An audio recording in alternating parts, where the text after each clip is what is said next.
Hello friends, सफल steps में आप सबका एक बार फिर स्वागत है। हम लोगों ने एक सीरीज़ स्टार्ट की थी जिसमें हम लोग आरपीएससी द्वारा 2013 में जो वैकेंसी निकाली गई थी जूनियर अकाउंटेंट और टीआरए की, उसके क्वेश्चन पेपर को सॉल्व कर रहे थे और उसमें हम लोगों ने 2016 में जो क्वेश्चन पेपर आया उसको सॉल्व करना स्टार्ट किया था, जिसकी पिछली सीरीज़ में हम लोगों ने अकाउंट्स के कुछ क्वेश्चन सॉल्व किए। उसी को आगे बढ़ाते हुए कुछ क्वेश्चंस को हम लोग आज सॉल्व करेंगे। आज भी वीडियो को हम लोग शॉर्ट रखेंगे, कुछ क्वेश्चन आज सॉल्व करेंगे और कुछ अगली सीरीज़ में सॉल्व करेंगे। तो आइए फटाफट से देखते हैं ज़रा। अगला प्रश्न है, निम्न में से सही कथन बताइए। पहला है, तलपट एक खाता है। तलपट हमने लास्ट क्लास में भी बात की थी, ट्रायल बैलेंस को बोलते हैं। तो ट्रायल बैलेंस जो है वो एक खाता है, एक अकाउंट है। दूसरा, तलपट व्यक्तिगत और वास्तविक खातों के शेष की सूची है। तलपट खाता बही का सार है, सार नहीं है। और लास्ट है, तलपट जो है वो खाता बही की गणितीय शुद्धता को प्रकट करता है।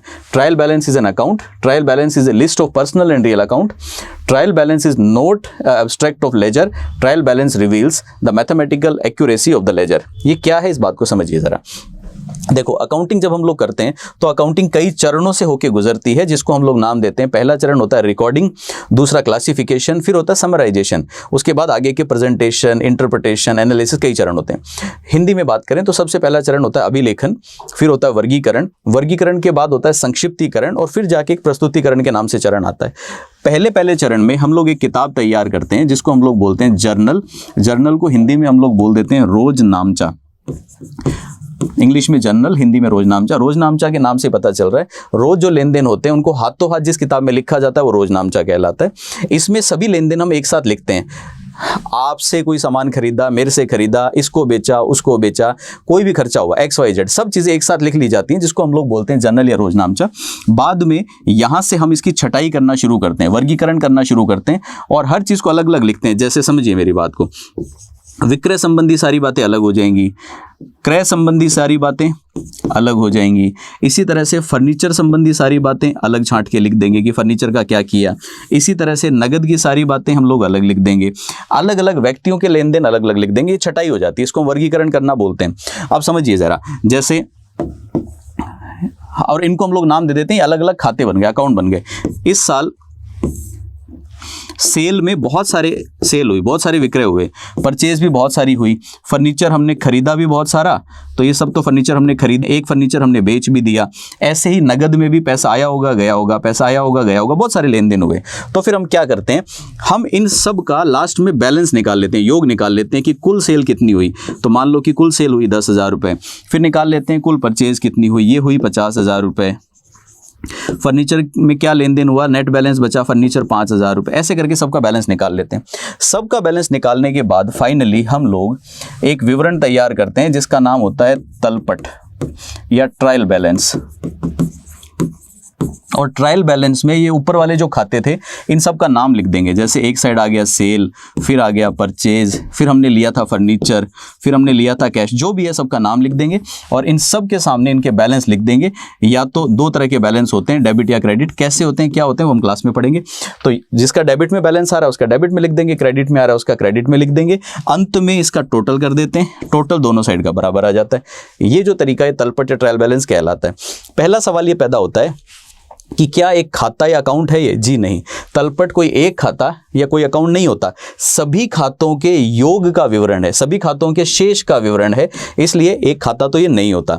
दूसरी बात आती है कि तलपट बनाते क्यों हैं, इसको बनाने का उद्देश्य क्या है? तलपट बनाने का उद्देश्य होता है, अगर हमने जब अकाउंटिंग करी तो पहले हमने पढ़ा था कि हमने रोजनामचा में लिखा, वहाँ से वर्गीकरण किया, ये सब करते हुए कई बार हमसे मैथमेटिकल एरर या गणितीय अशुद्धि हो जाती है। जो गणितीय अशुद्धि हुई उसको ढूंढने के लिए हम लोग इसको बनाते हैं। इसको बनाने से अगर ये टोटल्स बराबर नहीं आते, कुछ गड़बड़ आती है, तो हम अनुमान लगा लेते हैं कि कुछ गणितीय अशुद्धि हुई है। जब ये एहसास हो जाए कि हमसे कुछ गलती हुई है तो फिर हम गलती ढूंढने का काम करते हैं। तो ये खातों की गणितीय शुद्धि को चेक करने का एक तरीका है। अब हम अपने ऑप्शंस पे जाते हैं। पहला ऑप्शन था, क्या तलपट एक खाता है? जी नहीं, तलपट एक खाता नहीं है। दूसरा ऑप्शन था, क्या तलपट व्यक्तिगत और वास्तविक खातों के शेष की सूची है? ये शेष की सूची तो है, ये बैलेंस तो बताता है, लेकिन किसका? अकाउंट्स में 3 प्रकार के खाते होते हैं मुख्य रूप से। 3 प्रकार के कौन कौन से? एक होता है व्यक्तिगत, एक होता है वास्तविक और एक होता है नाम मात्र का। तीनों खातों का शेष बताता है। यहाँ पे इन्होंने सिर्फ 2 के नाम लिखे हुए, इसलिए ये ऑप्शन भी गलत है। तो 2 खातों की नहीं, सभी खातों का शेष बताता है, ये गलत हो गया। अगला लिखा हुआ है तलपट खाता बही का सार नहीं है। अभी हमने पढ़ा था कि तलपट सभी के टोटल को दर्शाता है, इसलिए वो खाता बही का सार है। यहाँ पे नहीं लिखा हुआ, इसका मतलब ये गलत हो गया। और चौथा ऑप्शन है तलपट खाता बही की गणितीय शुद्धता को प्रकट करता है। यस, ये गणितीय शुद्धता को जांचने का काम करता है, मैथमेटिकल एक्यूरेसी बताता है, इसलिए हमारे लिए जो सही विकल्प है वो है D the.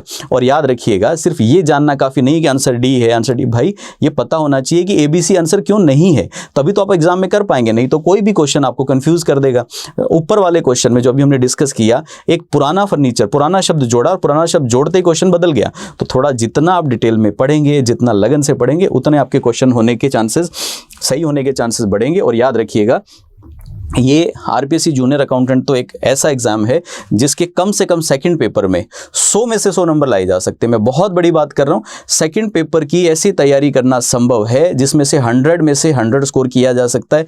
Most practical paper है फर्स्ट पेपर, जिसमें आर्ट, कल्चर, जियोग्राफी और पता नहीं क्या क्या चीज़ें आती हैं। वहाँ फिर भी पॉसिबिलिटी है कि आप पढ़ के भी सब कुछ कवर नहीं कर सकते, लेकिन सेकेंड पेपर एक प्रैक्टिकल और ऐसा सिलेबस है जिसको पूरी तैयारी 100 में से 100 की करोगे तो कम से कम 100 में से 80-90 तो ले आओगे।